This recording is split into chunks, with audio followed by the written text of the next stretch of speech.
It's March 25th, 1997. Gas prices were $1.22. Yeah, no, I'm still in belief as well. The Lion King musical debuted, which wasn't so bad. Princess Diana was killed in a car crash. The Nintendo 64 changed video games forever. Mind you, Pokemon Coliseum is still the best N64 game. Don't at me on that. All while the man in this photo would tragically be lost later that year. The second album by rap legend Notorious B.I.G. is released, leading everyone and their mother repeating this phrase. Biggie, biggie, biggie, can't you see? Sometimes your words just hypnotize me. While radio stations blasted Hypnotize on repeat, a wild story went under the radar. A story that tied a Knicks legend and this New York-based rap legend together forever. And simply put, we got a story to tell. Money isn't real. Doesn't matter. It only seems like it does.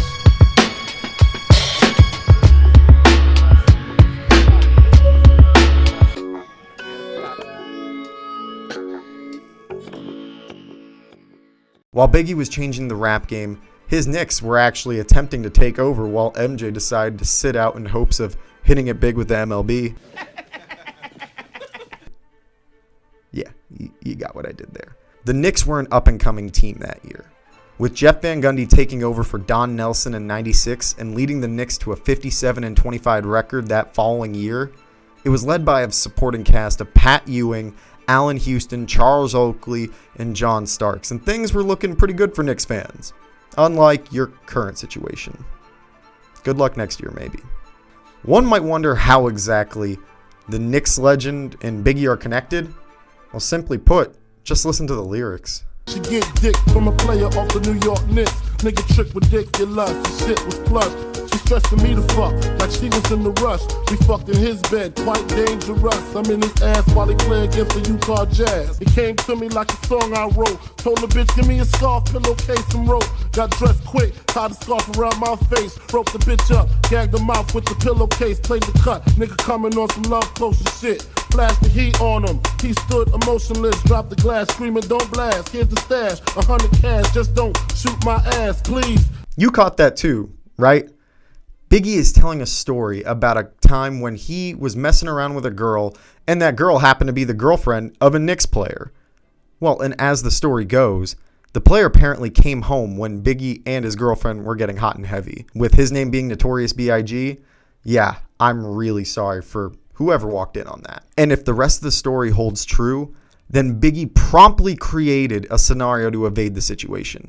Apparently, he told the girl to grab a scarf, pillowcase, and rope, which he then used to pose the situation as a robbery, which for someone to do this on the fly is damn near amazing. That's Einstein level shit, ladies and gentlemen. The unnamed Knicks player eventually makes it to the bedroom to find his girlfriend being held at gunpoint by someone wearing a mask or a covering or a pillowcase, scarf, and rope. His response?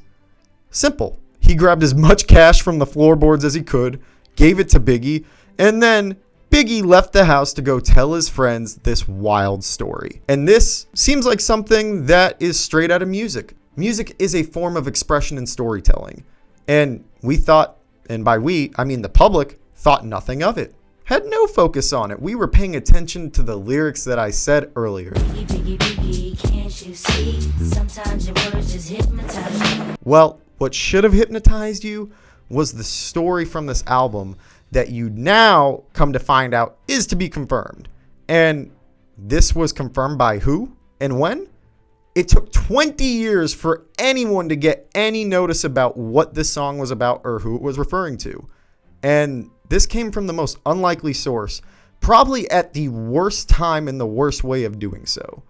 Mind you, this was other New York rap legend Fat Joe. You know, it was about Ann Mason. And Ann Mason's my brother. I love Ann Mason. But you got to also know that rappers, this is entertainment. So, you know, we stretch the truth. We change things up. All right. But that's okay. What he's saying there, because you're known as being the truth. We lie. We stretch the something. But you're telling us who it's about. You're telling us it was about. You're telling us because you talk to Biggie every day. You are totally credible on this subject. This is not something you're hearing someplace else. You know You know, because this is a breakthrough. Our show's been trying to get this for 2 years. Well, what I heard, calm down. What I heard was it was about Anthony Mason. You know, that was the rumor. You know, that was a very strong possibility rumor. It was about Anthony Mason. You just saw that. Fat Joe told Bomani Jones and Dan Le Batard on their show live on ESPN, which garners a major audience in America, that the man in this story was Anthony Mason, the then Knicks player, and confirmed that the story was in fact real. Not only did he do this to confirm it to Bomani and Le Batard, he did this for America. So if you're looking to try and make America great again, look no further than this clip of Fat Joe saying this once again. What I heard was it was about Anthony Mason. You know, that was the rumor. You know, that was a very strong possibility rumor. It was about Anthony Mason. Why it took 20 years for this story to be confirmed, who knows? And why? Why did we need to know this in the first place? We also don't know. And apparently Fat Joe has shown remorse given these comments. I regret saying that. I didn't know, I don't know if it was my place to say that. You know what I'm saying? And I just knew about it so much because I knew it. And it was like, I don't know if it was my place to say that. I ain't taking nothing back. It is what it is. I'm just saying I don't know if it was my place to say that. We will never really get the confirmation about the details of the whole scenario situation. But nevertheless, this had a snowball effect, which is still occurring to this very day. Just take a look at this next person who is trying to reclaim their 15 minutes of fame. That Notorious BIG people ask me about that. That wasn't me. First I mean, and look, foremost, Biggie once hit on Dan's girlfriend. Yeah, first and foremost, I'm not even 6'5". I'm 6'2", actually. So it couldn't have been about Big. I know who it was about, but I'm not gonna say. But No, I can't tell you. You can't do that. You shouldn't have said said that cool. if you weren't gonna say the next part. Starks, that's not cool what you just did. I just want to get it clear that it wasn't about me. Whoa, but it did happen. Who was it about? I don't know if it truly had happened, but I heard something. But Okay, no, you don't have to tell us who it was. I can't reveal that. I'm not gonna. Well, just tell me. Oh, wouldn't you know? There's another person trying to cash in on their 15 minutes of fame. Story to tell?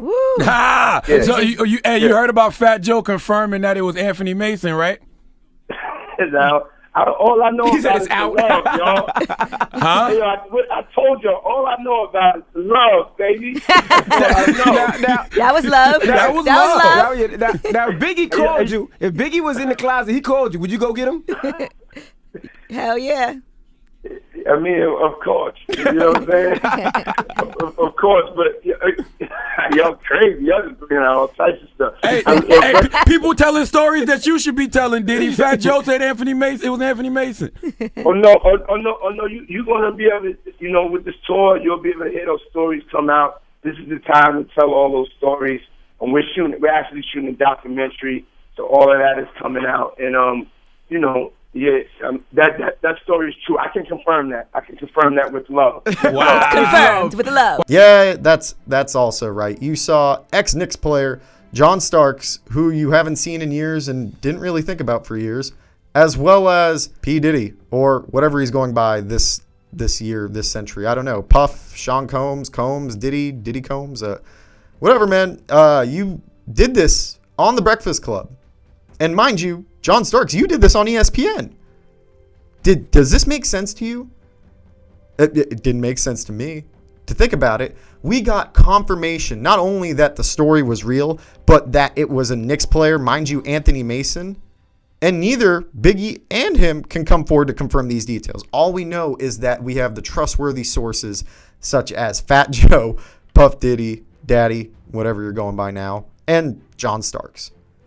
But to you, doesn't this seem a little crazy? At least thankfully for Mason, he wouldn't be in New York for the release of this album, the potential spotlight that would be on Knicks players if people actually did their homework. Mason was traded a year prior to the release of Life After Death, only 1 year removed from winning the Six-Man Award, where he averaged 14.6 points per game, 9.3 rebounds, and 5.7 assists. Okay, I'd like to stop for a moment and point out this man, Anthony Mason, had those averages. Those are pretty damn good averages Just saying. He had a great run with the Knicks, being on their improbable 1994 finals run squad, which I'm still salty about. Is it a coincidence that Mason was traded a year prior to the release of the greatest rap story ever confirmed? Is it a coincidence that Biggie was later killed that year? That one we've confirmed at this point. What we do know, though, is that one of the greatest rappers to ever come out of New York and greatest rappers of all time wrote one of the wildest stories that sounded like it came out of a movie script, and it turned out to be true. I guess the only lesson to take away from this wild Biggie Anthony Mason story is never talk about your friends after they pass. And also, if your buddy ever comes over and says he's got a story to tell, maybe you should listen. Hey guys, if you like this video and you like this story, please throw a like and subscribe to this video. And also don't forget to check out my social channels where you can catch all the latest, greatest stories and the stuff coming out from the Ruckus, the latest op-eds, and also what other projects that I'm working on. And let me know what you think about this story in the comments below. Is this probably the greatest rap story that has ever been confirmed? Let me know. Money isn't real. Doesn't matter. It only seems like it does.